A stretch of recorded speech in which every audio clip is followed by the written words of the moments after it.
Halo teman-teman, kali ini saya, Jason Matthew, ditemani oleh rekan saya, Daniel Yordano, akan menjelaskan tentang chapter 34. Di sini, saya akan menjelaskan bagaimana kebijakan moneter mempengaruhi kurva agregat demand dan juga MPC. Dan saya dan Giordano akan melanjutkan menjelaskan mengenai bagaimana kebijakan fiskal yang akan mempengaruhi kurva agregat demand dan agregat supply beserta penerapannya dalam kehidupan nyata. Sebelum materi ini akan kami jelaskan, materi ini akan diantarkan oleh dosen pengampu kami yaitu Bapak Franciscus Aba. Oke, baik teman-teman. Kita udah melihat yang saya sudah sampaikan maupun juga Pius serta Laurencia, Yohana udah menyampaikan tentang agregat secara general, baik dari sisi permintaan ataupun penawaran. Nah, sekarang kita masuk kepada aspek yang sifatnya aplikatif. Bagaimana sih faktor di dalam regulasi atau polisi, kebijakan, di dalam melihat dari sisi ada perubahan di dalam proses permintaan. Maka oleh karena itu, sebelum teman kelompok 13 akan menyampaikan, saya ingin menyampaikan bahwa kalau kita lihat daripada aspek sisi kebijakan, maka yang akan terjadi yang sudah digambarkan tadi bahwa aspek-aspek dari sisi permintaan itu apa-apa saja gitu, yang mempengaruhi kebijakan, baik dari sisi moneter maupun sisi fiskal. Sehingga kalau dilihat dari sisi moneter, maka kita kembali yang selalu kita tekankan atau selalu kita bicarakan bahwa rate-nya pasti akan memberikan efek di dalam proses perubahan dari aspek sisi permintaan atau bunga interest rate-nya. Jadi ini kita melihat bagaimana bunga itu mempengaruhi. Lalu di sisi lain, dari sisi moneter juga, dalam posisi ini, tugas dari bank sentral atau central of bank dalam hal ini Bank Indonesia, kalau kita di Indonesia, bagaimana memberikan implikasi kepada kebijakan yang dilakukan oleh central of bank. Dan kalau kita melihat dari sisi moneter ini, memberikan instrumen bahwa salah satu yang mempengaruhi agregat permintaan itu adalah faktor yang disebut dengan interest rate atau suku bunga. Nah, pada aspek suku bunga ini, kebijakan ataupun polisi yang disampaikan oleh Central of Bank atau di Indonesia Bank Indonesia atau di Amerika Federal Reserve atau Fed, itu mempunyai implikasi kepada aspek keputusan-keputusan. Nah, selain inflasi nanti setelah akan dibicarakan juga. Nah, kalau itu dari sisi moneter. Oleh karena itu, instrumen moneter dia akan melihat kalau permintaannya tinggi, apa reaksi terhadap interest rate. Sebaliknya, interestnya tinggi ataupun terjadinya fluktuasi, apa reaksi di dalam sisi agregat permintaan. Nah, sebaliknya, kita juga melihat daripada sisi fiskal, efek agregat demand. Maka oleh karena itu, fiskal akan melihat di dalam stimulus tax ataupun pemberian pajak, ataupun dari sisi perubahan daripada aspek pengenaan tarif dan sebagainya. Nah, ini yang perlu dilihat di dalam proporsi melihat makroekonomik dalam konteks mikro moneter maupun dalam konteks fiskal. Reorientasinya apa? Sebenarnya baik dari sisi moneter maupun sisi fiskal, reorientasinya di mana menjaga kestabilan daripada ekonomi secara menyeluruh. Nah, oleh karena itu kita melihat bahwa kembali lagi secara jangka panjang di dalam konteks fiskal policy atau interest rate ataupun investment ekonomi secara keseluruhan, itu pasti memberikan suatu pola pendekatan yang mempengaruhi. Dan efek monetary policy di dalam harga ataupun juga inflasi itu akan memberikan efek kepada yang namanya aspek moneter. Jadi kalau fiskal moneter kebijakan itu secara keseluruhan itu memberikan efek di dalam proses perubahan atau fluktuatif tadi, ataupun dari sisi agregat permintaan pasti akan memberikan dampak atau efek yang mempengaruhi. Oleh karena itu kita melihat bagaimana dari aspek kesejahteraan, dari mana aspek yang sifatnya sisi bunga, dari mana aspek perubahan nilai tukar. Maka oleh karena itu, baik dari sisi permintaan di dalam konteks stabilisasi ekonomi akan melihat bahwa apakah supply, apakah permintaan itu mempengaruhi yang namanya efek dari segi naik turunnya suku bunga ataupun kebijakan yang akan dilakukan dari sisi permintaan agregat dalam konteks kebijakan moneter. Maka oleh karena itu dia memberikan contoh bahwa yang terpenting di sini adalah efek suku bunga itu adalah stimulus daripada keputusan Central of Bank di Amerika di dalam memberikan implikasi ekonomi. Dan oleh karena itu aspek di dalam melihat suku bunga secara keseluruhan yang disimbolkan dengan R misalnya atau R ini, bahwa teori suku bunga itu memberikan nilai nominal interest rate ataupun juga yang disebut dengan real interest rate. Asumsinya apa? Asumsinya ya dengan asumsi inflasi bersifat tetap atau konstan. Dalam konteks penawaran uang pun juga sama. Kalau asumsinya Central of Bank dengan bunga posisi tetap, maka yang lain pasti tidak akan mengalami perubahan. Maka oleh karena itu, kita kembalikan lagi bahwa permintaan uang di dalam liquidity preference atau teori likuiditas itu memberikan suatu refleksi perubahan di dalam konteks naik turunnya suku bunga. Dari sisi apakah dalam bentuk uang ataupun dalam bentuk surat utang ataupun bond. Nah, ini efek-efek daripada di dalam konteks no interest atau non liquid dan sebagainya, kita melihat bahwa semuanya berefek kepada yang namanya rumah tangga ataupun kebutuhan yang akan diminta di dalam refleksi teori preferensi likuiditas. Kita melihat bahwa sisi yang namanya pendapatan nasional, kembali kepada aspek tadi dalam variabel-variabel yang mempengaruhi apakah Y, yang jelas bahwa suku bunga dan price, kita kembali dalam konsep-konsep ekonomi itu akan berulang kali, akan dalam konteks ekonomi makro berulang dan akan selalu kita temukan bahwa suku bunga dan price itu akan melihat insentif daripada reaksi daripada perubahan orang untuk melakukan permintaan daripada barang ataupun jasa tersebut.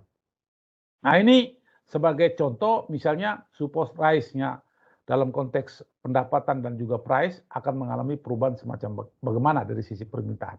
Sebaliknya price di dalam konteks permintaan terhadap suatu barang dalam konteks bunganya misalnya tidak ada perubahan atau in case apa yang terjadi terhadap permintaan uang dalam konteks aspek ini. Asumsi-asumsi inilah yang memberikan bahwa sebaliknya suku bunga terhadap pendapatan dan price apa yang akan terjadi dari sisi permintaan. Itu yang bisa diberikan dan termasuk juga misalnya price yang akan dilakukan apa yang akan terjadi terhadap pendapatan nasional dan juga suku bunga dalam proses ini. Nah, kita melihat di dalam aspek sisi interest rate misalnya. Kalau interest rate-nya di dalam konteks penawaran ataupun uang ini, money supply ini, misalnya dalam kondisi dia menggunakan fixed rate, artinya bunganya tetap. Maka kurva MS-nya pasti akan mengalami vertikal. R-nya tidak memberikan efek kepada yang namanya money supply atau penawaran uang. Maka karena apa? Karena Federal Reserve ataupun Bank Sentral ataupun Bank Indonesia dia memberikan mata uang yang sifatnya atau kenaikan suku bunga yang sifatnya fix atau tetap gitu. Kalau sisi permintaan pasti dia juga akan memberikan suatu aspek penurunan terhadap nilai yang dimana penurunan terhadap suku bunga tersebut. Permintaan pasti gini. Diketemukan pada R1. Pergeseran pun juga sama, dilihat daripada pendapatan terhadap price dia membandingkan antara interest rate sekarang kurva yang berikut misalnya price. Kalau price-nya 1, pendapatan nasionalnya dia akan bergeser kepada Y1 dan pergerakan di dalam pertemuan antara price 1 dan Y1, dia akan membentuk semacam agregat daripada permintaan. Nah, ini kalau price-nya turun ke P2, apa yang akan terjadi? Pasti dari sisi suku bunga, dia mengalami penurunan terhadap yang namanya money supply dari permintaan uang daripada D2. Nah, ini yang simulasi-simulasi terhadap suku bunga mengalami penurunan R2. Nah, jadi turunnya suku bunga di dalam ini selalu berkonotasi kepada yang namanya investasi di dalam proses permintaan jumlah daripada agregat permintaan. Nah, ini termasuk juga ya. Konsep-konsep ini memberikan implikasi kepada kebijakan moneter. Maka oleh karena itu kebijakan moneter apakah yang sifatnya long run ataupun short run dalam konteks pinjaman selalu berorientasi kepada kebijakan melihat daripada pergerakan suku bunga. Apakah suku bunga naik atau turun. Kebijakan instrumen dalam suplai uang pasti juga akan ditentukan berapa banyak uang yang akan disuplai ke masyarakat ataupun dilempar ke pasar dalam konteks ini. Dia melihat daripada pergerakan suku bunga. Kalau suku bunganya naik pasti dia akan mengurangi suplai uang gitu. Untuk suku bunganya turun pasti suplai uangnya dia akan mengatur supaya orang lebih cenderung untuk melakukan perbelanjaan ataupun orang lebih cenderung untuk melakukan yang namanya investasi misalnya. Nah, ini interest tadi yang sudah disampaikan dalam konteks kebijakan money supply di dalam melihat pergerakan daripada suku bunga naik ataupun turun dan proses pergerakan di dalam bagaimana permintaan uang ataupun penawaran uang. Sebaliknya price pun juga begitu. Terhadap pendapatan nasional dalam agregat permintaan. Nah, ini sebagai contoh daripada aktif di dalam kita pembelajaran dalam konteks monetary policy yang mana setiap kebijakan-kebijakan keuangan di dalam konteks monetary pasti ada suatu persetujuan keputusan karena untuk menyangkut orang banyak dalam konteks jangka panjang ataupun jangka pendek memberikan stabilisasi daripada daripada ekonomi secara menyeluruh. Dan yang terpenting di sini yang diinginkan adalah stabilisasi ekonomi di dalam proses melihat naik turunnya di dalam ekonomi itu secara menyeluruh. Tergantung keunggulan komparatif dari masing-masing negara misalnya. Kalau dari Middle East atau di Timur Tengah, dia mempunyai kelebihan di dalam energi fuel atau minyak dan sebagainya, termasuk juga mengalami perbelanjaan di dalam sisi Kongres ataupun keputusan seimbangan di dalam DPR ataupun parlemen, kalaupun dalam kebijakan-kebijakan yang mempengaruhi struktur ekonomi ataupun perubahan daripada sisi ekonomi dalam konteks anggaran ya, gitu budget. Ini hanya sebagai gambaran, intinya sama bahwa reorientasi daripada stabilisasi daripada sisi pengeluaran ataupun output serta input yang akan dihasilkan di dalam satu keputusan kebijakan. Nah, ini nanti konsep dalam konteks jatuhnya dan bunga diterapkan dalam konteks sampai dengan nol top line, apa yang dilakukan di dalam posisi ini.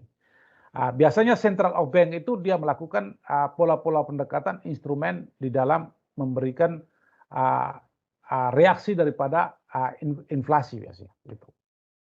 Nah, kita masuk ke fiskal kebijakan. Kalau tadi dari aspek moneter. Kalau fiskal kebijakan, maka yang harus dilakukan apakah fiskal yang sifatnya ekspansi atau fiskal yang sifatnya kontraksi. Nah, kalau ekspansi, apa yang dia akan lakukan di dalam pajak tersebut? Kalau contraction, apa yang akan dilakukan di dalam pajak tersebut? Dan kurvanya bergerak kemana? Dari sisi permintaan. Kalau ekspansi, pasti kurva agregat permintaannya bergerak ke kanan. Kalau dia mengalami kontraksi atau fiskal kebijakan, maka sisi permintaan agregatnya dia bergeser ke kiri.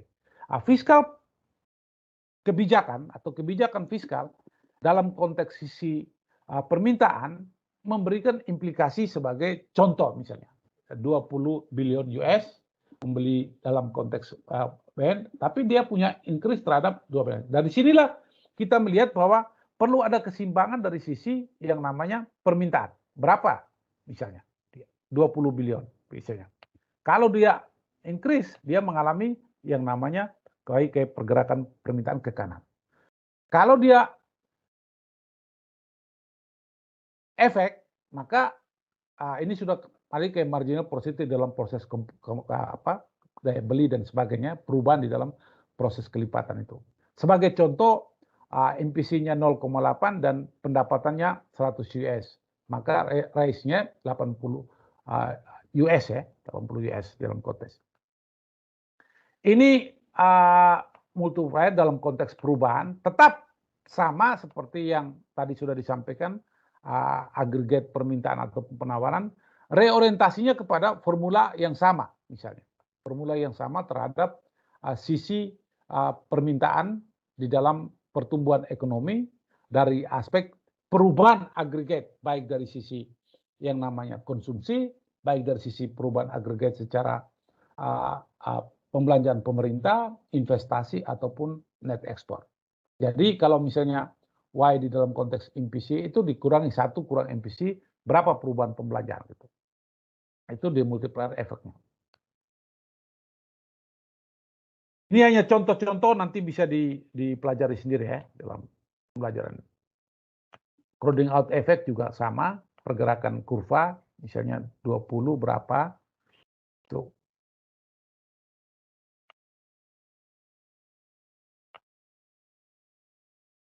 Sama ya, dalam konteks crowd effect di dalam sosial kebijakan, dalam konteks, misalnya perubahan teks, apa yang harus dilakukan, atau pemotongan teks misalnya, di dalam konteks perubahan pergerakan.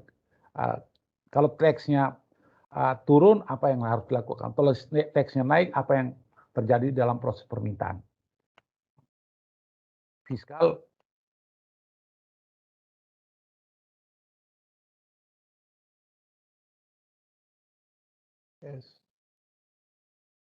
ini kasus ya, kasus zaman Barack Obama, zaman John F. Kennedy. Stimulus fiskalnya, nanti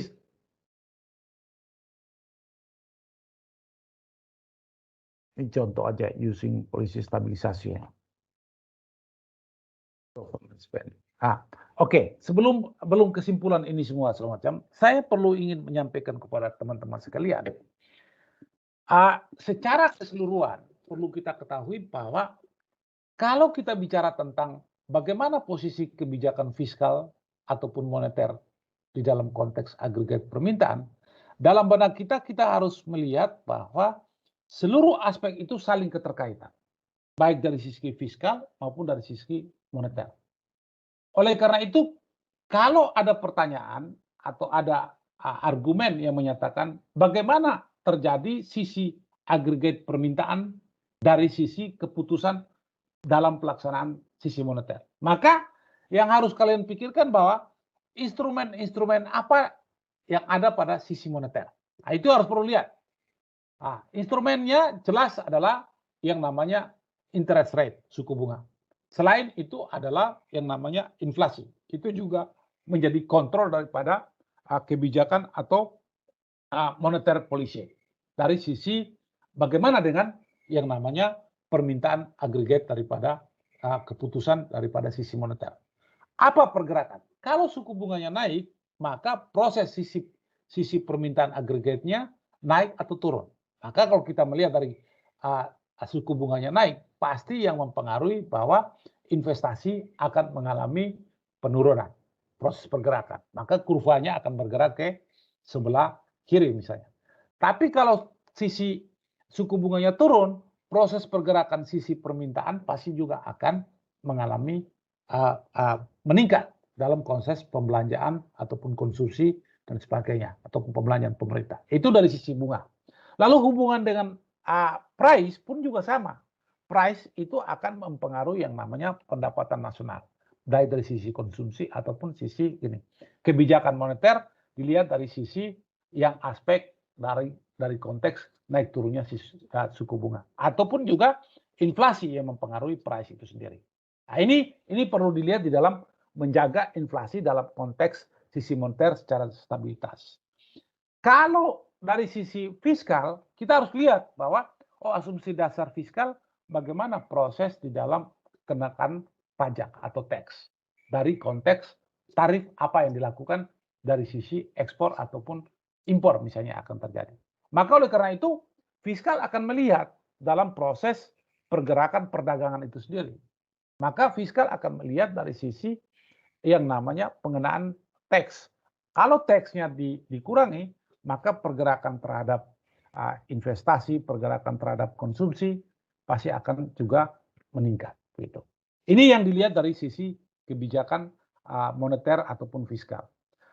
Orientasi semua dari seluruh kebijakan fiskal ataupun moneter, orientasinya adalah bagaimana melakukan keseimbangan di dalam pola-pola perdagangan, di dalam orientasi untuk melakukan stabilisasi ekonomi. Nah, karena ekonomi itu perlu adanya keseimbangan. Meskipun risiko-risiko yang kita dapat di dalam keputusan-keputusan moneter maupun fiskal, bukan saja problem yang dia hadapi murni fiskal moneter yang terjadi di dalam negeri, tetapi juga ada stimulus atau transformasi risiko yang datang dari luar. Nah, misalnya seperti sekarang. Kalau sekarang sektor moneter tidak ada masalah. Yang masalah adalah sektor fiskal. Misalnya kondisi sekarang. Nah, kondisi sekarang kita ini adalah dari sisi moneter, dari sisi suku bunga cukup bagus. Dari sisi inflasi cukup bagus. Inflasi 2%. Bunga pun juga sangat bagus, sekitar 3% suku bunga gitu. Tapi dari sisi fiskal, kalau kondisi seperti sekarang, pandemi ini, itu sangat berpengaruh. Yang jelas lapangan pekerjaannya putus, gitu. Lalu negara punya pendapatan berkurang, begitu. Pengangguran banyak, gitu. Pemerintah dalam proses serba salah dalam keputusan fiskal, karena fiskalnya tidak berjalan. Dia mau ambil pendapatan dari mana? Karena seluruh secara general aspek aktivitas ekonomi dan lapangan pekerjaan tidak bisa bergerak seperti situasi normal. Maka fiskal yang pengaruh, moneter nggak ada pengaruh apa-apa. Moneter dia hanya menjaga instrumen yang sifatnya reaksi pergerakan nilai kurs rupiah terhadap mata uang standar internasional misalnya dolar. Dia hanya menjaga itu dalam konteks stabilisasi. Tetapi fiskal yang kita sekarang posisi sekarang ini hancur-hancuran bahwa lapangan pekerjaan tidak ada. Untuk itu apa yang harus dilakukan oleh pemerintah? Instrumen tertentu pemerintah kadang memotong pajak tersebut atau mengurangi pajak sehingga gairah daripada masyarakat untuk melakukan aktivitas ekonomi sehingga daya beli pun juga bisa dilakukan dan sebagainya untuk reaksi terhadap pengembangan usaha dan sebagainya. Tetapi itu tidak cukup. Pendapatan nasional kita pasti akan mengurangi karena pemerintah tidak ada punya pemasukan. Oleh karena itu, strategi pemerintah untuk mengurangi atau untuk mendapatkan pendapat yang lebih bagus di dalam konteks yang tidak normal ini, dia serba salah. Sekarang ini ada satu kebijakan inisiasi dari pemerintah melakukan kenaikan daripada yang namanya PPN, pajak penghasilan gitu. Kalau sudah PPN sudah kena dan sebagainya, pasti juga akan kena kepada yang namanya PPh. Ini reaksi di dalam kita melihat bahwa problem negara juga sangat berpengaruh. Dia serba salah dalam proses bagaimana fiskal yang tidak berjalan ini untuk mendapatkan pendapatan. Salah satunya adalah melalui pajak. Tapi kalau situasi begini dia serba salah sehingga termasuk saya juga orang yang tidak setuju terhadap kenaikan pajak dan sebagainya untuk pada saat seperti ini. Yang kita harapkan pemotongan pajak ataupun pengurangan pajak gitu supaya gairah masyarakat. Tapi kalau ada aspek fiskal menaikkan pajak, konsekuensinya pasti daya beli berkurang, pendapatan orang pun juga akan memberikan implikasi yang terjadinya pemotongan-pemotongan dan orientasi akhirnya pasti secara jangka pendek ataupun jangka panjang stabilitas ekonomi kita secara menyeluruh pasti akan terganggu. Ini yang dilihat dari sisi fiskal, tetapi juga moneter yang punya orientasi kepada permintaan agregat.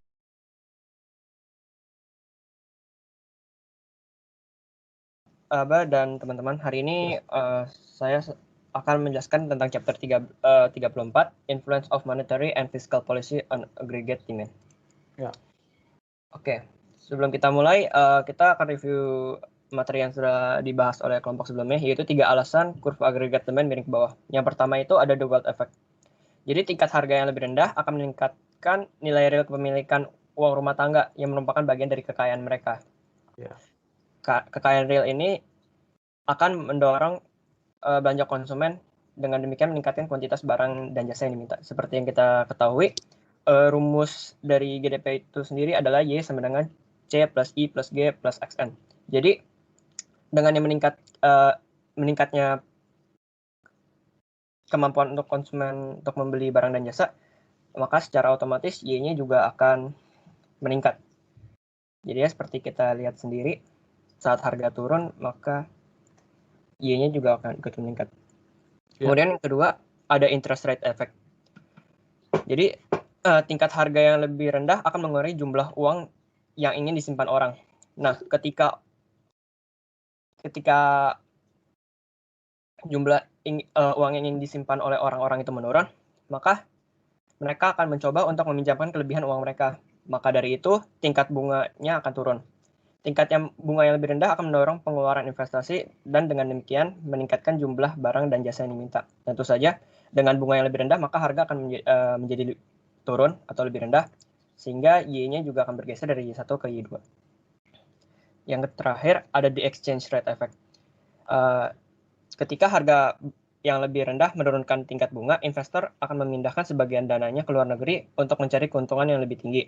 Pergerakan dana ini menyebabkan nilai real mata uang domestik turun di pasar pertukaran mata uang asing. Hal ini dapat terjadi karena sebagian uang yang diberikan oleh investor supaya menghasilkan barang dengan kualitas dan kuantitas yang lebih banyak itu berkurang, sehingga barang domestik itu menjadi lebih murah dibandingkan barang luar negeri, sehingga harganya menjadi turun dan Y-nya juga akan meningkat. Oke.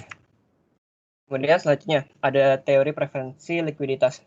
Dalam bukunya The General Theory of Employment, Investment and Money, John Maynard Keynes mengajukan teori preferensi likuiditas untuk menjelaskan faktor-faktor yang menentukan tingkat bunga dalam suatu perekonomian. Jadi teori ini sebenarnya merupakan teori sederhana yang membahas tentang suku bunga yang dilambangkan dengan R. Pada dasarnya teori ini menyatakan tingkat bunga untuk menyesuaikan antara penawaran dan permintaan uang. Kemudian bagian pertama dari teori preferensi likuiditas adalah penawaran uang. Seperti yang kita ketahui, jumlah uang yang beredar dalam ekonomi itu dikendalikan oleh kebijakan bank sentral atau juga dapat disebut dengan kebijakan moneter. Bank sentral dapat mengubah jumlah uang beredar dengan mengubah jumlah cadangan dalam sistem perbankan melalui pembelian dan penjualan obligasi pemerintah dalam operasi pasar terbuka. Jadi ketika bank sentral membeli obligasi pemerintah, uang yang dibayarkan untuk obligasi itu biasanya akan disimpan di bank, dan uang ini akan ditambahkan ke dalam cadangan bank. Namun ketika bank sentral menjual obligasi, uang yang diterima untuk obligasi ditarik dari sistem perbankan dan cadangan bank akan turun. Nah, perubahan cadangan bank ini akan menyebabkan perubahan pada kemampuan bank untuk memberikan pinjaman dan menghasilkan uang. Karena bank sentral dapat mengontrol supply dari uang itu sendiri. Jadi, bank sentral dapat mengubah pasokan uang dalam perekonomian hanya dengan kebijakannya dalam menjual dan membeli obligasi pemerintah di pasar terbuka. Nah, cara lainnya adalah dengan menurunkan tingkat bunga di mana bank dapat minjam cadangan dari bank sentral. Dengan mengontrol tingkat bunga, bank sentral dapat mengatur berapa banyak uang yang diedarkan. Contohnya seperti ini. Kalau misalnya tingkat bunganya itu diturunkan oleh bank sentral, sudah jelas pasti bank dapat meminjam uang yang lebih banyak, sehingga jumlah uang yang beredar itu akan menjadi lebih banyak. Seperti itu. Kemudian selanjutnya bagian kedua dari teori preferensi likuiditas adalah permintaan uang. Jadi likuiditas aset itu mengacu pada kemudahan aset tersebut dapat diubah menjadi alat tukar perekonomian. Karena seperti kita ketahui, uang adalah alat tukar perekonomian dan aset yang paling liquid di antara semua. Pasti orang akan memilih untuk menyimpan uang daripada aset lain yang menawarkan tingkat pengembalian yang lebih tinggi, karena uang dapat digunakan untuk membeli barang dan jasa. Kita tidak mungkin menggunakan saham atau obligasi untuk membeli sayur di pasar, lebih tepatnya.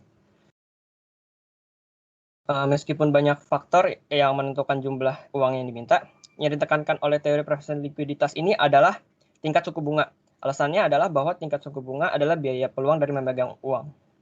Artinya, ketika kita menyimpan kekayaan sebagai uang di dompet dibanding obligasi berbunga, kita akan kehilangan bunga yang bisa kita peroleh.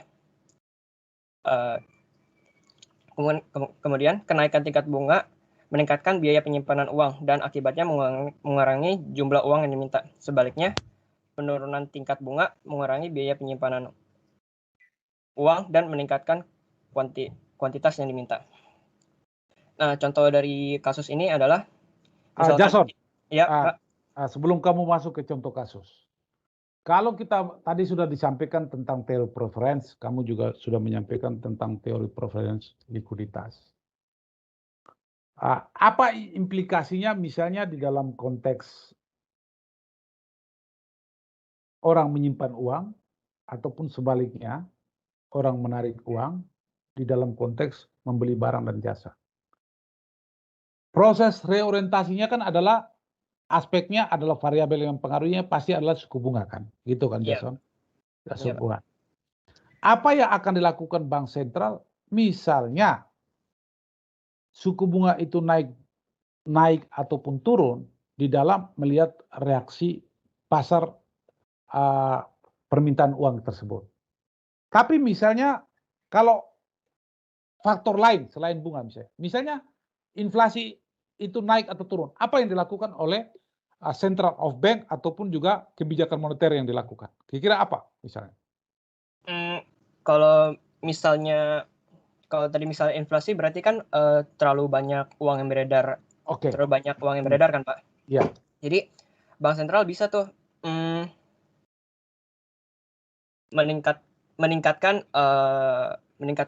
suku bunga supaya orang tuh mau menabung dibanding memegang uang tersebut sebagai alat pembayaran di dompet gitu. Iya. Dengan apakah itu bentuk daripada kenaikan suku bunga itu dia dalam pengertian bahwa dia menarik uang dari peredaran yang ada atau gimana menurut kamu? Kalau menurut saya itu menarik, Pak. Soalnya kan dengan bank mengedarkan seperti surat-surat berharga gitu, dan dengan suku bunga yang tinggi, pasti orang-orang tuh lebih memilih untuk membeli surat-surat berharga tersebut seperti obligasi untuk mendapatkan pengembalian yang lebih banyak gitu ketimbang memegang uang doang. Oke, lanjut Jason. Oke, Pak. Contoh kasusnya seperti ini. Misalnya kita memiliki uang 10 juta dan ketimbang kita,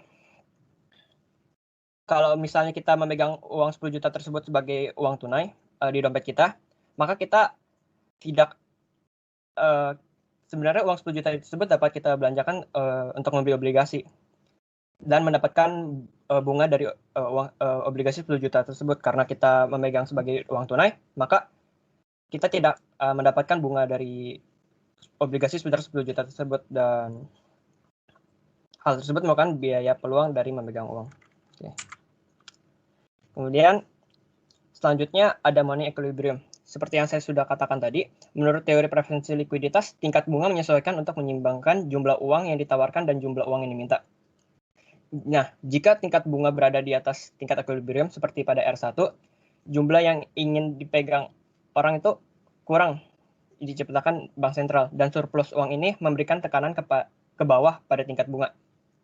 Seperti yang kita ketahui, ketika bunganya itu tinggi, maka orang-orang tuh akan enggan untuk meminjam uang. Maka dari itu akan terjadi surplus.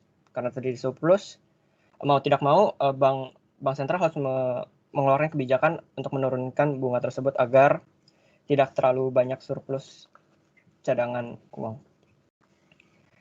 Nah, jadi kekuatan penawaran dan permintaan di pasar uang mendorong tingkat bunga menuju tingkat bunga equilibrium, di mana orang-orang puas dengan jumlah uang yang diciptakan oleh bank sentral tersebut. Kemudian, the money market and the slope of the aggregate demand curve. Seperti yang kita bisa lihat dari dua kurva ini, kenaikan tingkat harga dari P1 ke P2 akan menggeser kurva permintaan uang ke kanan. Jadi, tingkat harga yang lebih tinggi ini akan membuat orang tuh pasti akan meminjam uang lebih banyak karena mereka membutuhkan uang yang lebih banyak untuk mengikuti perubahan kenaikan harga tersebut. Karena orang lebih banyak meminjam, maka secara langsung bunga juga akan naik karena cadangan uang yang beredar di bank itu berkurang, menyebabkan bunga naik dari R1 ke R2. Karena tingkat bunga dari peminjaman, kenaikan tingkat bunga tersebut mengurangi jumlah barang dan jasa yang diminta dari Y1 menjadi Y2. Nah, jadi tingkat harga yang lebih tinggi akan meningkatkan permintaan uang yang mengarah pada tingkat bunga yang lebih tinggi. Dan ini pada gilirannya akan mengurangi jumlah barang dan jasa yang diminta. Nah, dari hasil analisis ini dapat kita ketahui adanya hubungan negatif antara tingkat harga dan jumlah barang serta jasa yang diminta, seperti yang digambarkan oleh kurva permintaan agregat yang miring ke bawah. Selanjutnya, change in the money supply. Salah satu variabel paling penting dalam menggeser kurva permintaan agregat adalah kebijakan moneter. Contohnya seperti ini. Bank sentral meningkatkan jumlah uang beredar dengan membeli obligasi pemerintah dalam operasi pasar terbuka, seperti yang tadi sudah katakan sebelumnya. Nah, ketika bank sentral membeli obligasi ini, secara otomatis cadangan uang di bank dan juga uang yang beredar itu akan meningkat dari MS1 ke MS2. Karena cadangan uang meningkat, maka tingkat bunga equilibrium dari R1 akan berubah menjadi R2. Karena terlalu banyak terdapat surplus dari uang yang beredar tersebut.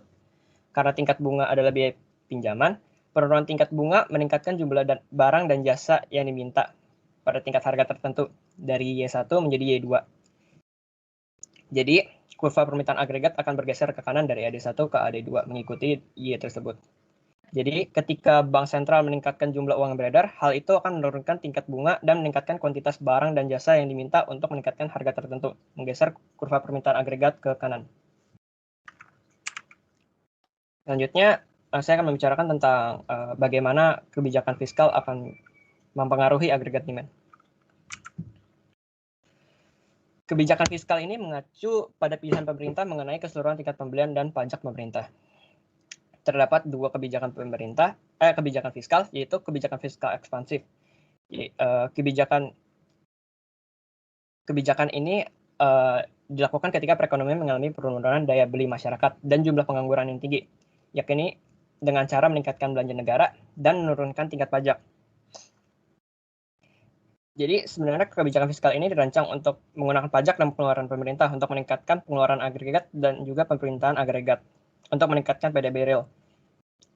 Tetapi karena kenaikan agregat demand itu, hal itu akan menghasilkan tingkat harga yang lebih tinggi seperti yang dapat kita lihat sendiri di kurva, menggeser kurva AD ke kanan sehingga harganya naik. Kemudian yang kedua ada kebijakan fiskal kontraktif.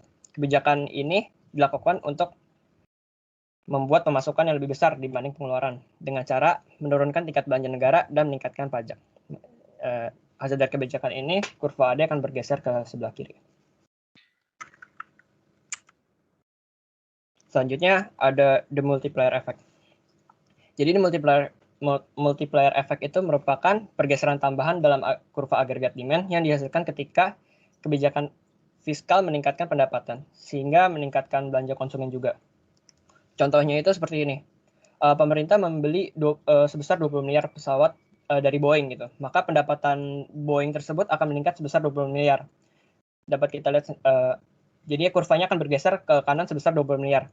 Nah, pendapatan ini pastinya akan didistribusikan kepada pekerja Boeing sebagai upah dan juga kepada pemilik sebagai keuntungan atau dividen saham.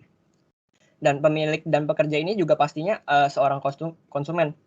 Dan pendapatan tambahan ini akan berdampak pada konsumsi tambahan bagi mereka. Konsumsi ekstra ini akan menyebabkan peningkatan lebih lanjut dalam permintaan agregat. Efek pengganda ini akan terus berlanjut setelah tahun pertama ini. Ketika belanja konsumen meningkat, perusahaan yang memproduksi barang-barang konsumen ini dapat mempekerjakan lebih banyak orang dan mengalami keuntungan yang lebih tinggi. Penghasilan dan keuntungan yang lebih tinggi mendorong belanja konsumen itu sekali lagi bagi pekerja perusahaan tersebut dan seterusnya berulang lagi.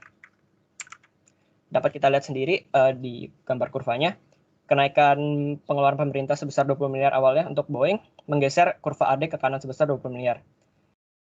Dan kenaikan pendapatan tersebut menyebabkan konsumsi yang meningkat untuk perusahaan tersebut, sehingga kurva AD-nya itu bergeser lagi jauh ke kanan. Efek pengganda ini muncul karena peningkatan pendapatan agregat mendorong pengeluaran tambahan oleh konsumen. Intinya seperti itu. Kemudian selanjutnya ada marginal prosperity to consume atau MPC. Hal ini merupakan bagian dari pendapatan tambahan yang dikonsumsi rumah tangga daripada ditabung. Contohnya, misalkan MPC-nya itu adalah 4/5 atau 0,8. Ini berarti bahwa untuk setiap dolar tambahan yang diperoleh oleh rumah tangga tersebut membelanjakan sebesar 0,8 dolar atau 4/5 dari dolar dan menghemat sebesar 0,2 dolar. Jadi jika terdapat kenaikan pendapatan sebesar 100 dolar, maka konsumsinya akan meningkat sebesar 80 dolar yang didapat dari 100 dolar dikali 4/5. Ketika terdapat peningkatan pendapatan kedua ini kembali meningkatkan belanja konsumen. Kali ini sebesar MPC dikali 100 dolar dan seterusnya. Dapat kita lihat dari contoh ini, seperti yang kita ketahui, pertama kali pemerintah membelanjakan sebesar 20 miliar. Maka konsumen pertama dari peningkatan pendapatan tersebut mempunyai rumus seperti MPC dikali 20 miliar. Kemudian dan seterusnya akan meningkat seperti MPC kuadrat kali 20 miliar dan seterusnya. Jadi pengali tersebut dapat kita tulis sebagai berikut. Pengali sama dengan 1 plus MPC kuadrat plus MPC pangkat 3 dan seterusnya. Ini merupakan salah satu rumus dari bentuk dari geometri tak terhingga. Jadi dapat disederhanakan sebagai 1 dibagi buka kurung 1 min X tutup kurung. Dalam kasus ini X dijadikan sebagai MPC sehingga rumusnya menjadi seperti yang ada di gambar. Ya. Contohnya itu, misalnya jika MPC-nya ada 3/4, maka pengalinya itu 1 per buka kurung 1 minus 3/4 dan akan didapatkan hasil sebesar 4. Jika pengeluaran pemerintah sebesar 20 miliar seperti yang tadi, maka akan menghasilkan 80 miliar permintaan barang dan jasa. 20 miliar dikali pengalinya, yaitu 4. Other application of the multiplier effect. Jadi sebenarnya logika efek pengganda ini tidak hanya terbatas pada perubahan dalam pembelian pemerintah. Sebaliknya ini tuh bisa berlaku pada semua komponen PDB, yaitu konsumsi, investasi, pembelian pemerintah atau ekspor neto. Misalnya, terdapat resesi di luar negeri mengurangi ekspor neto AS sebesar 10 miliar. Pengurangan tersebut akan menekan pendapatan nasional AS yang mengurangi pengeluaran konsumen. Jika MPC-nya adalah 3/4, maka penggandanya adalah 4 menggunakan rumus yang tadi. Ya. Maka penurunan ekspor neto sebesar 10 miliar dapat menyebabkan penurunan permintaan agregat sebesar 40 miliar karena 10 dikali 4 tersebut. Pengganda merupakan konsep yang penting dalam ekonomi makro karena menunjukkan bagaimana ekonomi dapat memperkuat dampak perubahan belanja. Oke, next. Oke, sabar. Oke, saya jelaskan dulu. Ya, terus. Next, back. Ya, maaf, Pak. Ya, teman-teman sekalian, kalau kita melihat dari materi yang sudah disampaikan Jason ataupun juga ini, jadi tidak jauh berbeda di dalam konteks bagaimana terjadi perubahan yang terjadi perubahan pengganda atau terjadi multiple efek. Oleh karena itu kalian harus melihat bahwa asumsi-asumsi yang digunakan dengan konteks contoh misalnya dia mengangkat tentang kuantitas dalam konteks pendapatan Amerika Serikat dalam konteks permintaan ekspor ataupun juga permintaan daripada konsumen di itu. Yang jelas bahwa dari sisi MPC dia pasti akan menempatkan berapa kuantiti atau angka yang dia lakukan begitu. Akan tetapi dari ini semua dalam konteks permintaan efek kepada multiple efek harus dilihat bahwa seluruh perubahan-perubahan yang terjadi itu ada implikasi rendahnya permintaan daripada misalnya konsumsi investasi konsumsi atau investasi ataupun pembelanjaan pemerintah dan net ekspor. Karena apa? Ini merupakan di dalam aspek yang kita melihat bahwa terjadinya kenaikan daripada permintaan. Nah, aspek apa yang mempengaruhi kenaikan pada permintaan? Yang jelas misalnya suku bunganya turun. Yang jelas harga barangnya, price-nya turun. Sehingga ada kenaikan, ada multiplier effect itu. Oleh karena itu, apa yang harus dilakukan oleh konsumen dalam hal ini? Konsumen pasti dia akan melakukan strategi pembelian sesuai dengan kebutuhan, tetapi memberikan suatu kelipatan ataupun pengganda ataupun multiple effect terhadap kenaikan daripada konsumsi ataupun juga dari aspek investasi yang akan dilakukan. Maka oleh karena itu, strategi yang harus dilakukan di dalam konteks kebijakan fiskal ataupun kebijakan moneter, dia akan melihat dari sisi reaksi daripada konsumen yang akan dilakukan dalam konteks konsumsi ataupun pembelanjaan pemerintah ataupun investasi. Nah ini tergantung. Maka oleh karena itu, pada aspek ini yang ditegaskan di sini adalah naik turunnya fluktuasinya suku bunga atau naik turunnya price yang akan dilakukan. Oke, lanjut. Di crowding out effect. Yang pertama, kebijakan fiskal. Jadi di crowding out effect ini merupakan satu dari dua efek yang ditimbulkan oleh kebijakan fiskal terhadap agregat demand. Jadi terdapat dua efek. Yang pertama multiplier effect, yang kedua crowding out effect. Jadi kalau multiplier effect ini dapat digambarkan seperti ketika pemerintah melakukan pembelanjaan, hal tersebut akan meningkatkan lapangan pekerjaan secara keseluruhan.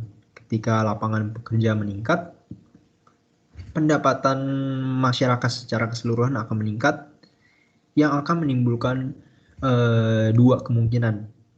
Antara uang tersebut akan ditabung, atau uang tersebut akan dikonsumsi. Nah, ketika ada sebagian uang yang dikonsumsi, hal tersebut akan meningkatkan agregat demand secara keseluruhan.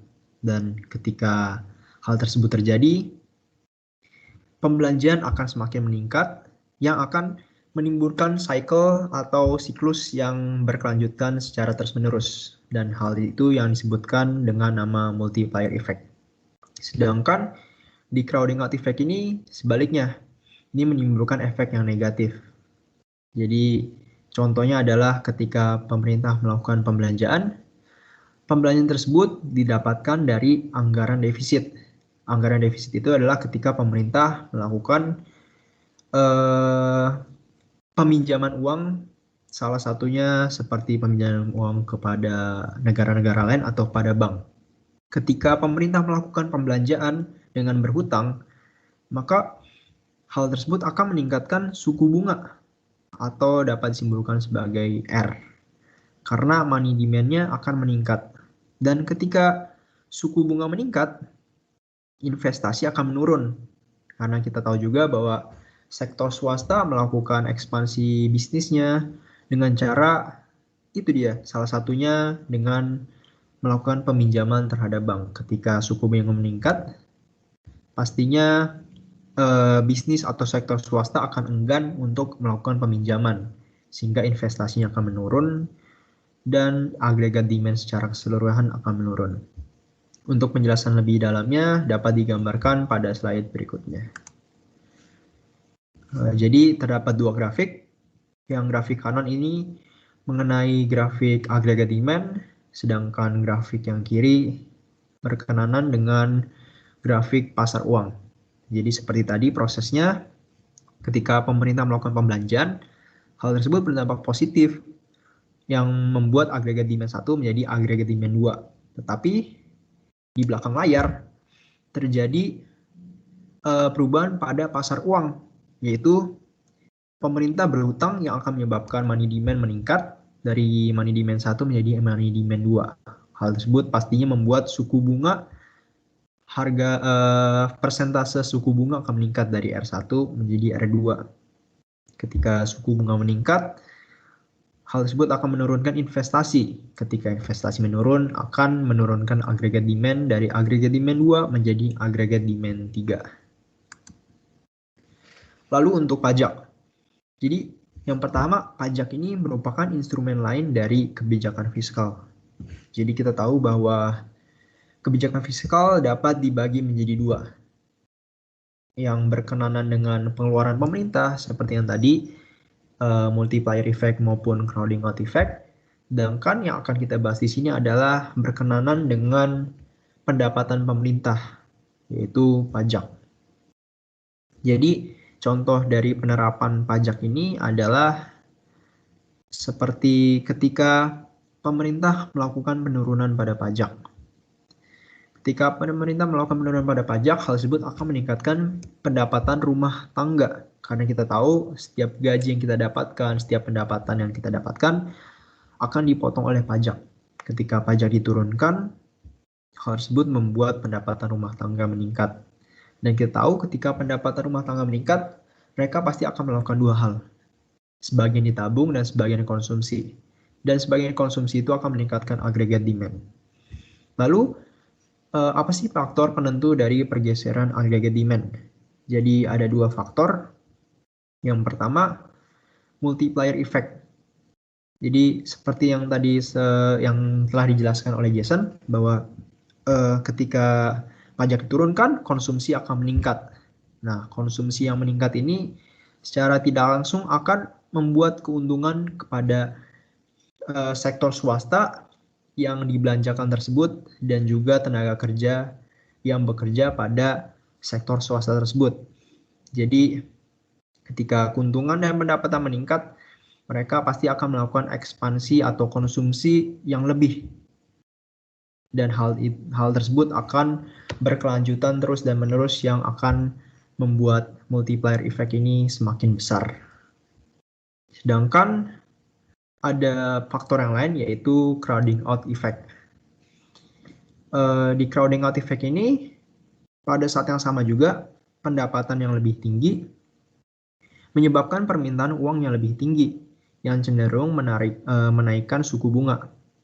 Dan suku bunga yang lebih tinggi ini membuat pinjaman menjadi lebih mahal, yang mengurangkan pengeluaran investasi. Itulah faktor penentu dari pergeseran aggregate demand. Lalu, terdapat kebijakan fiskal dan aggregate supply dalam jangka pendek. Jadi, sejauh ini kita telah membahas mengenai kebijakan fiskal baik melalui pengeluaran pemerintah maupun pendapatan pemerintah melalui pajak terhadap aggregate demand. Nah, sekarang kita akan membahas mengenai pengaruh kebijakan fiskal terhadap aggregate supply.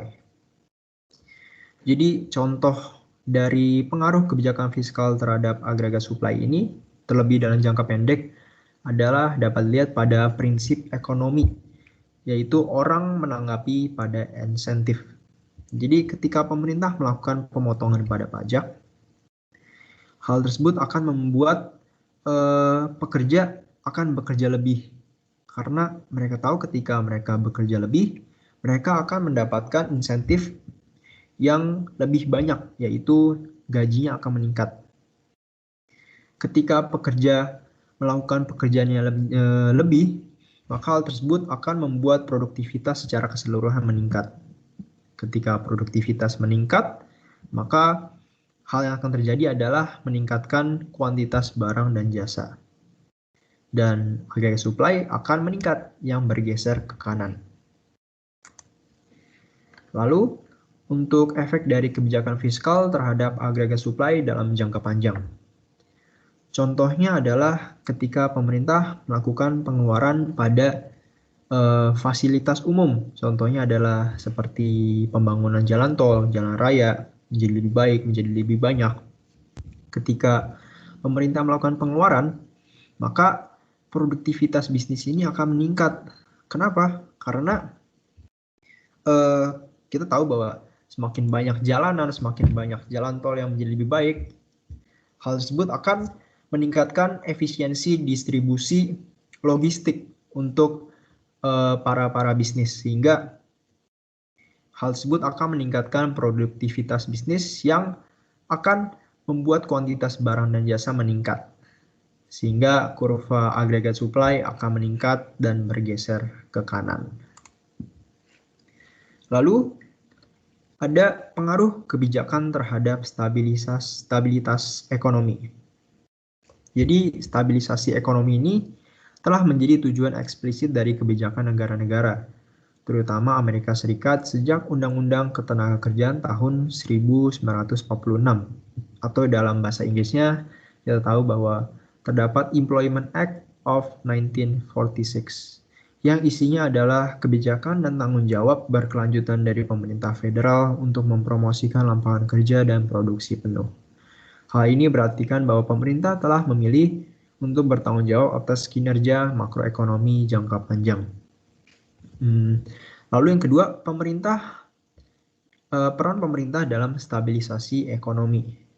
Jadi yang pertama, pemerintah harus menghindari menjadi penyebab fluktuasi ekonomi. Jadi pemerintah tidak boleh melakukan kebijakan secara mendadak, dan juga kebijakan tersebut tidak boleh mempengaruhi perubahan yang terlalu besar, karena hal tersebut akan menyebabkan fluktuasi ekonomi secara keseluruhan dan akan memperburuk ekonomi. Jadi pemerintah perlu menyeimbangkan antara kebijakan moneter dan fiskalnya sehingga dapat bekerja menjadi lebih baik. Lalu yang kedua, pemerintah harus menanggapi perubahan ekonomi swasta untuk menstabilkan permintaan agregat. Pemerintah harus aktif dalam merangsang agregat demand saat tidak cukup mempertahankan produksi pada lapangan kerja penuh. Lalu ada kasus kebijakan stabilisasi aktif.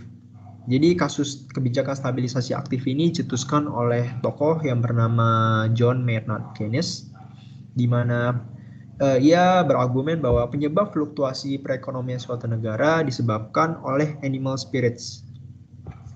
Jadi agregat demand ini berfluktuasi karena adanya gelombang pesimisme dan optimisme yang tidak rasional atau perubahan sikap yang tidak sewenang-wenang oleh rumah tangga maupun sektor swasta. Jadi contohnya ketika sedang terjadi dalam kondisi pesimisme, rumah tangga dan swasta ini akan mengurangi pengeluaran konsumsi dan investasinya, yang akan menyebabkan agregat demand berkurang, produksi barang dan jasa akan berkurang dan menyebabkan pengangguran yang lebih tinggi. Hal tersebut akan menyebabkan dampak yang negatif.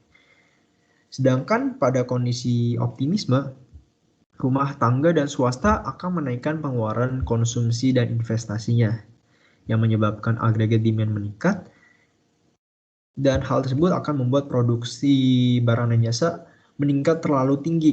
Hal tersebut akan menyebabkan dampak yang negatif, yaitu inflasi. Jadi kita harus menyeimbangkan antara pesimisme dan optimisme ini melalui peran pemerintah. Jadi pemerintah ini dapat melakukan penyeimbangan melalui kebijakan moneter dan fiskalnya. Jadi saat kondisi pesimisme, pemerintah dapat memperluas jumlah uang yang beredar.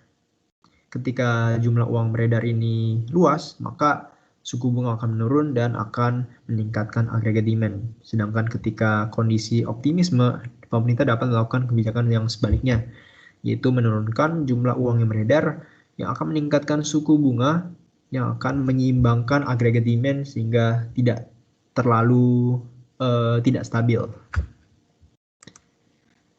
Lalu terdapat penerapan kebijakan Keynesian. Terdapat dua tokoh atau lebih tepatnya dua presiden Amerika Serikat yang melakukan kebijakan Keynesian ini.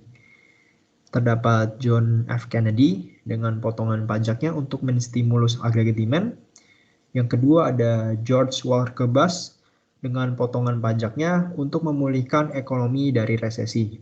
Jadi mereka sama-sama melakukan kebijakan pemotongan pajak, tapi tujuannya saja yang berbeda. Yang pertama untuk menstimulus agregat demand, yang kedua untuk memulihkan ekonomi dari resesi.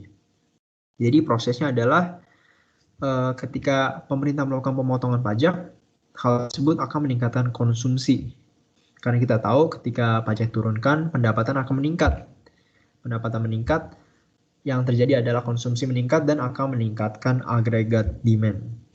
Sedangkan untuk Presiden George Walker Bush, hal tersebut juga sama, tetapi perbedaannya adalah ketika agregat demand naik, hal tersebut akan meningkatkan produksi barang dan jasa secara keseluruhan dan tenaga kerjanya akan naik sehingga ekonomi dapat pulih dari resesi. Lalu selanjutnya terdapat pertentangan atau argumen kontra dari kasus kebijakan stabilisasi aktif ini.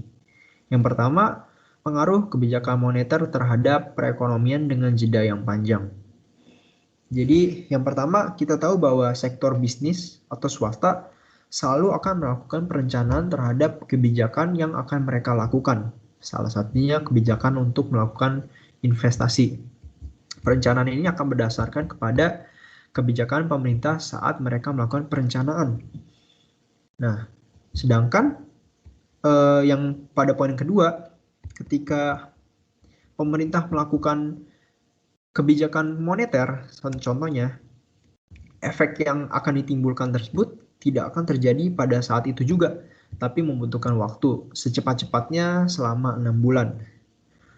Dan pengaruhnya itu akan berpengaruh pada output dari ekonomi itu sendiri dan pada unemployment atau pada pekerjaan secara keseluruhan. Nah, masalahnya terjadi ketika bisnis ini melakukan perencanaan berdasarkan pada kebijakan yang lama. Sedangkan pemerintah telah melakukan kebijakan dan efeknya ditimbulkan pada saat rencana dari bisnis itu tersebut diterapkan. Maka hal tersebut akan menyebabkan ekonomi menjadi tidak stabil. Lalu yang kedua, pengaruh kebijakan fiskal terhadap perekonomian dengan jeda yang panjang. Jadi di sini kebijakan fiskal membutuhkan proses yang lama. Hal tersebut tidak bisa serta-merta langsung saja dikeluarkan begitu saja, tapi membutuhkan proses legislatif yang panjang. Contohnya seperti di Amerika Serikat, dalam menerapkan kebijakan fiskalnya, mereka harus melalui Komite Kongres DPR dan Senatnya. Mereka akan mensahkan kebijakan fiskal tersebut, dan ketika disahkan, kebijakan fiskal tersebut harus ditandatangani oleh Presiden. Dan proses tersebut memakan waktu selama berbulan-bulan, bahkan sampai bertahun-tahun. Dan permasalahan terjadi ketika kebijakan tersebut telah disahkan, tetapi ekonomi telah berubah. Hal tersebut akan membuat ekonomi menjadi tidak stabil lagi. Lalu, apa sih akibat dari masalah tersebut? Akibat dari masalah tersebut adalah membuat ekonomi menjadi tidak stabil. Maka dibutuhkan solusi akibat dari masalah ini, yaitu pemerintah harus menghindari melakukan kebijakan baik fiskal maupun moneter pada jangka panjang. Maksud saya pada jangka pendek. Terlebih pemerintah lebih baik untuk berfokus pada pertumbuhan ekonomi yang cepat dan inflasi yang rendah pada jangka panjang. Lalu terdapat kebijakan stabilisasi terotomasi. Jadi kita semua tahu bahwa semua ekonom, baik pendukung dan kritikus dari kebijakan stabilisasi ini sependapat bahwa keterlambatan dalam implementasi mengurangi kemanjuran kebijakan sebagai alat untuk menstabilisasi jangka pendek, maka diperlukan adanya kebijakan stabilisasi terotomasi ini. Kebijakan stabilisasi terotomasi ini dapat diartikan sebagai kebijakan fiskal yang terotomasi yang bertujuan untuk merangsang agregat demand saat resesi.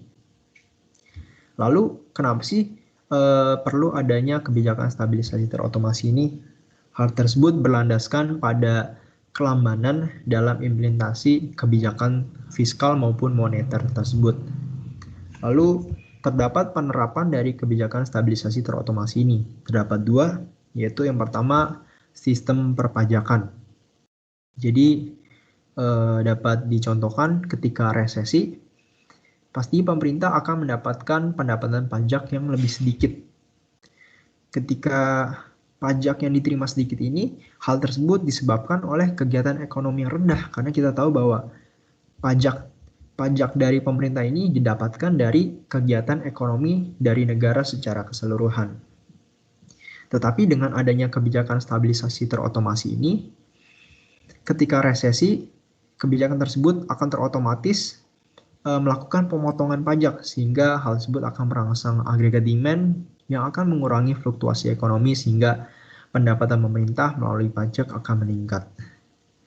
Lalu yang kedua, ada pengeluaran pemerintah. Jadi sama halnya pada saat resesi akan terjadi pengangguran. Nah, ketika pengangguran terjadi, maka kebijakan stabilisasi terotomasi ini akan bekerja melalui pengeluaran pemerintah yang ditingkatkan. Ketika pengeluaran pemerintah ditingkatkan, maka agregat demand ini dapat cukup mempertahankan kesempatan kerja penuh, sehingga resesi dapat dikendalikan dengan baik. Sekian presentasi dari kami, sekian dan terima kasih.